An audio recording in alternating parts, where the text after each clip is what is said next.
Dans ce monde où en ce moment où je vous parle, il y a des hommes quelque part, au moins un homme quelque part, qui s'est réfugié dans l'alcool ou dans la cigarette ou dans la drogue comme le tramadol, ces médicaments vendus n'importe comment en Afrique, ou alors je ne sais pas qui s'est réfugié dans quelque chose qui est devenu comme la toxicomanie, ça peut même être dans l'infidélité, parce que en fait, le monsieur se fait humilier par la jante féminine depuis l'enfance. Je vous raconte.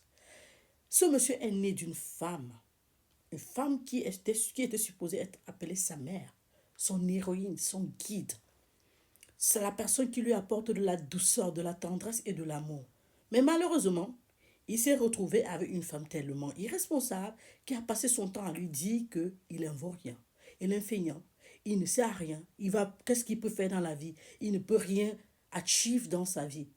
Et le monsieur, malgré tous ces insultes qui ont réduit sa personnalité à rien, créé en lui les blessures intérieures, l'injustice, l'humiliation, le rejet, l'abandon et tout ce qui va avec, il a quand même construit en lui une certaine résilience qui l'a permis de progresser, de réussir, de trouver un travail, de s'établir une vie tant bien que mal. Et avec cette vie, il arrive quand même à prendre soin de cette maman indigne. Donc si vous êtes le genre de maman-là, sachez que vous êtes très indigne. Il prend soin de cette dame. Hein. Il lui donne de quoi manger. Il s'occupe de sa santé. Il s'occupe d'elle. Jusque-là, elle ne lui donne pas le répit. Parce que dans cette embrouille et tout cela, il s'est dit, peut-être c'est seulement ma mère. Il faudrait donc que je trouve une femme qui va m'apporter de la douceur, de la tendresse de maman, de cette chaleur que je n'ai pas eue, de cette douceur dont j'avais besoin. Il s'est dit, je cherche une femme. Il a cherché une femme naturellement. Seulement, ce qu'il ne savait pas, c'est que, en fait, la dame qu'il allait épouser là, elle va venir continuer le travail de sa mère. Mais cette fois-là, pire, parce qu'elle, elle est sa cadette. La maman, elle est l'aînée. Il ne pouvait rien faire. Même si ça le choquait, même si c'est qu'il ne supportait pas, il était blessé autant qu'il pouvait. Il se disait, c'est ma mère, je lui dois du respect. Mais là, il épouse une femme qui est non seulement sa petite sœur ou pas, qui est supposée être sa côte parce qu'il se bat. Il va doter la femme, il l'honore, il l'épouse, il élève au rang de reine. Mais quand celle-ci arrive chez lui, elle lui rappelle tout ce que sa maman lui disait. Tu es un vaurien, tu es un feignant, tout ce qui va avec, tu es un imbécile, tu es un idiot, tu es bête, tout ce qui va avec. Est-ce qu'on dit ça à une personne? Laissons que c'est un homme. Est-ce qu'on, normalement, une personne normale devrait dire ça à son partenaire ou à sa partenaire? Non. C'est pour cela que même aux hommes, si une femme, un homme le dit à une femme, je ne suis pas d'accord. Et c'est pour cela que j'ai fait des vidéos pour parler aux hommes. Mais dans cette vidéo, si simplement, je suis en train de vouloir parler aux femmes. Cette vidéo spécialement, je voulais parler aux femmes. Et permettez-moi de parler aux femmes. Je sais que vous avez les hormones, j'en ai aussi. Hein. Mais quand on vous parle, non, vous maîtrisez beaucoup, vous n'aimez pas. C'est quand on parle aux hommes que c'est bien. Mais dès qu'on commence à vous parler, là, non, vous avez la mémoire sélective. Pardonnez. Pardonnez. Ici, c'est santé et prévention. Il n'y a pas de genre ici. Il n'y a pas de homme-femme. Vous êtes tous égaux à mes yeux. Revenons donc à l'histoire. Donc, le monsieur a épousé la dame, il a rendu reine de son cœur. Il arrive à la maison, il se rend compte qu'en fait, non. Son cauchemar continue. Étant une personne que malgré l'irresponsabilité de sa mère et l'indignité de sa maman, il a quand même pu garder des bonnes valeurs certainement de son père ou de son entourage, il se dit, non, il faut que je la respecte, je ne la touche pas, je ne lève pas la main sur elle, je ne fais rien. Il a commencé à chercher un refuge pour masquer ses blessures intérieures, pour masquer ses frustrations, sa dépression au quotidien. Au quotidien. Mais la personne ne voit. Non, il se réfugie simplement dans l'alcool. Tout ce qu'il travaille comme agent, ça part dans l'alcool. Il boit, il saoule. On le ramasse dans les rigoles. Il est ivrogne. Ça, c'est même parce que quelqu'un, c'est parce qu'il a faibli. Sinon, il y a d'autres qui restent au bureau, qui ne veulent pas rentrer chez eux. D'autres se réfugient dans l'alcool, dans la cigarette, comme je disais, ou dans la drogue. Mais parlons seulement de l'alcool. Le gars commence à devenir tellement alcoolique parce qu'il pense qu'en buvant, il va oublier. Mais le truc, c'est que quand son alcool finit, ça revient. La femme a pu encore. Et quand tu veux parler, elle te dit que non. On lui dit ça parce qu'on veut qu'il change. Ah bon? C'est ton enfant pour que tu le fasses changer. Pour que tu le fasses changer de cette façon, c'est ça? C'est ton enfant. Là, tu as couché. C'est comme ça que tu penses qu'on peut faire changer quelqu'un? C'est comme ça que tu éduques ton propre enfant? De plus, tu l'humilies devant ses enfants. Tu lui dis des choses devant les gens. Tu cries sur lui. À quel moment est-ce que la femme est devenue l'agent de l'agressivité? La femme adoucit les mœurs. Elle apporte de l'amour, de la joie, de la douceur. Même quand ça ne va pas, elle attendrit les choses. C'est quoi qu'on est devenu sur un front qu'il a fait, je fais aussi? Dans quel monde? Est-ce qu'on on va arriver à quel niveau avec ça? Je ne comprends pas.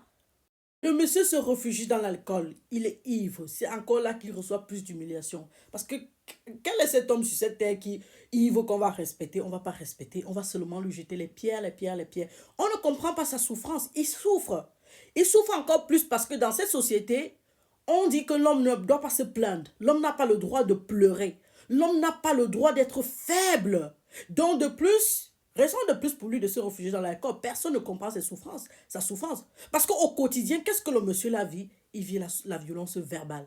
Les paroles qu'on lui avance, qui prennent sa dignité, qui l'humilient, qui prennent son intégrité. La violence psychologique. On entre dans son cerveau, on chamboule tout. On fait douter, on lui fait douter de qui il est, de qui il peut être, de qui il pensait être. Parce que malgré les insultes de sa maman, il s'est construit une vie. Mais il a pris une autre personne qui est venue, qui vient encore remettre tout en question. Et au-dessus de tout, on fait la violence financière. Quand il travaille, ça, on rentre, on récupère tout. Comme si ça ne suffisait pas, dès qu'il ouvre la porte, il revient du travail. Après des frustrations des collègues, des patrons et autres, dès qu'il entre, il reçoit encore un tonne de, on dit une tonne de frustration. Les insultes, on l'accueille seulement avec un regard agressif. Non, pas un regard triste ou malheureux, agressif, like, tu es rentré, où est l'argent que tu es rentré avec? Dépose ça ici. Oh maman, oh là là. Une femme fait ça? Ça, c'est pas bien ça. Quand on rentre du travail, que ce soit un homme ou une femme, la seule chose qu'on attend du partenaire ou de la famille qui est à la maison, c'est d'accueillir avec la douceur. C'est pour cela que quand les enfants courent et se jettent sur le parent, ça apaise, ça l'apaise de sa journée. Ça lui retire un poids sur les épaules de tout ce qu'il a vécu comme frustration au travail. De quoi de plus meilleur que tu rentres du travail et que ta femme te voit triste ou alors elle te voit abasourdie et qu'elle vienne t'embrasser, qu'elle te donne un petit câlin, qu'elle te dise viens t'asseoir, je te fais un bon repas, ah, laisse-moi le bain, tu vas le prendre après ou alors va prendre ton bain, tu viens, je te fais, elle chauffe son repas, elle sait, elle lui demande comment était ta journée, comment ça s'est passé, c'est comment, tu as l'air triste, on dirait que ça s'est pas bien passé, pour qu'il puisse s'ouvrir. Mais dès qu'il entre, hey, tu as à rappeler comment il est même vaurien. En fait, même la ration qu'il a laissée là n'était pas suffisante. Donc, à l'instant qu'il rentre, c'est là où tu trouves que tu peux lui rappeler que sa ration n'était pas suffisante. Quelle femme, quel type de femme es-tu? C'est quoi? C'est la sorcellerie? À quel degré ça? Au degré 6? On a pété dans ta tête ou on a uriné dans ton cerveau, ma chérie. Même si tu as donné une petite ration, au moins si tu as donné, tu l'encourages à augmenter. Alors, après, il faut évaluer s'il peut t'en donner de plus. Mais tu lui donnes son respect. Tu l'accueilles avec douceur parce qu'il a vécu beaucoup de choses à l'extérieur. Il a juste besoin de tendresse. D'autres se réfugient dans les mains d'autres femmes dehors, ok? Mais je parle de ceux qui se réfugient dans l'alcool. Comme si ça ne suffisait pas, tu dis que il boit, j'ai tout fait, il n'entend pas. Hein? J'ai tout fait, je veux même quitter le mariage ici. Ah bon, hein? Oh, donc tu as fini de le détruire, le sucer. Maintenant, c'est l'heure de partir. Ah bon, sa mère a commencé, tu viens achever. Maintenant, vous devez le laisser, vous devez laisser le cadavre, vous devez laisser... Je sais pas. Ah, il y a des choses ici, tellement de choses ici dehors que... si vous n'aimez pas quelqu'un, laissez la personne partir. Si vous n'aimez pas quelqu'un, demandez le divorce. Si vous n'aimez pas quelqu'un, libérez sa vie. Ne lui prenez pas sa santé. La violence verbale de la part des femmes sur les hommes est excessive. Et elle se justifie par « il m'insulte, je fais comment ?» Un homme t'insulte, tu gardes le silence. Seulement ton regard va faire ce qui change d'avis. Je vous l'ai enseigné dans des vidéos et des vidéos. Ce n'est pas parce qu'il t'insulte que tu es obligé de te lever, non. Il y a plusieurs façons de rectifier un homme. Hein. Le silence est plus dangereux et plus fort. Je vous l'ai déjà dit, vous avez dit que tout le monde n'a pas le même caractère. Je suis d'accord avec vous. Nous sommes les femmes, on a nos hormones. C'est pour cela que je vous enseigne à travers la lecture des livres, les méditations profondes, les exercices au quotidien, de contrôler qui vous êtes, de contrôler, d'avoir la maîtrise de vous-même. Ne vous dérangez pas. Faites-le. Vous payerez le karma de ça. Vous savez quand et comment? Sur vos enfants. Ces malheureux enfants qui n'ont pas demandé à venir au monde, ils vont payer pour ça. Parce que demain, quand ils vont commencer à se droguer, à faire des choses qui sont illicites, vous allez comprendre ce que vous avez fait sur ce monsieur. Parce qu'il est le père de quelqu'un, il est le frère de quelqu'un, il est le fils de quelqu'un, il est le beau-fils, il est je ne sais pas de quelqu'un. Et vous êtes en train de lui faire ça. Vous pensez faire du mal à qui? À vous-même. C'est pas bien.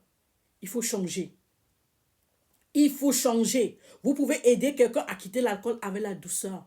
Laissez vos histoires que j'ai parlé, il n'a pas compris. Non, il y a une façon, il y a façon et façon de l'aider. Et je sais de quoi je parle. Je sais que ce que j'ai dit est vrai. Parce que vous pouvez le faire. Sauf si vous n'avez pas l'intérêt à ce qu'il change. Sauf que vous n'avez rien à foutre de lui ou de ce qu'il va devenir. On voit un homme qui n'arrive pas à réussir dans sa vie, à construire sa vie, parce qu'il a pris une femme qui est en train de l'utiliser, de le nuire intérieurement. De lui nuire quotidiennement en lui prenant sa santé easily, simplement. Et après, on dit que non. Si quelqu'un t'insulte, tu réponds avec les insultes. D'accord. Ok. Laissez les gens vivre. Si vous ne pouvez pas aimer un homme, laissez-le. Une autre femme va l'aimer. Ne lui prenez pas sa santé. Je vous parle aujourd'hui parce que ça peut être mon frère. Je vous parle aujourd'hui parce que ça peut être mon fils. Mon fils. Et vous les mamans qui insultez vos enfants, de vos riens, de bâtards, je ne sais pas trop vos choses là. Ah, que Dieu vous donne la grâce de vous faire pardonner avant de quitter ce monde. Je ne sais même pas comment ils font pour prendre soin de vous. Parce que vous n'êtes pas digne, sérieusement. Sérieusement. La santé mentale est la priorité. Et la santé mentale de tout le monde m'intéresse. La femme doit être douce. Même quand tu es en train de lui reprocher quelque chose qui le pince, sois douce et sois subtile. Ta maison doit être le temple de la paix et de la joie pour l'équilibre de tes enfants. C'est suffisant comme motivation. Que te faut-il de plus? Doctoressa Thérèse, la daronne à 102.3.0. Doctoressa Thérèse, infirmière. Cheers.